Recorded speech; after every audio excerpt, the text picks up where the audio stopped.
লক্ষ্মীপুরে ১২০ টাকায় পুলিশে চাকরি পেয়েছেন ২৪ তরুণ-তরুণী। সকালে ফলাফল ঘোষণার সময় জেলা পুলিশ লাইনস মাঠে আয়োজিত এক অনুষ্ঠানে উত্তীর্ণ প্রার্থী ও অভিভাবকদের আমন্ত্রণ জানানো হয়।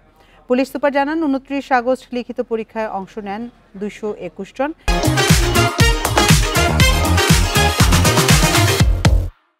এদের মধ্যে সকালে ৪৭ জন উত্তীর্ণের ফলাফল ঘোষণা করা হয়। পরে মৌখিক পরীক্ষা শেষে ২৪ জনকে চূড়ান্ত ফলাফল প্রকাশ করে জেলা পুলিশ প্রশাসন। এ সময় সবাইকে দেশের জন্য কাজ করার আহ্বান জানান। এদিকে স্বচ্ছ ও ঘুষমুক্ত নিয়োগ প্রক্রিয়ায় চাকরি পেয়ে খুশি পরিবারের সদস্যরা।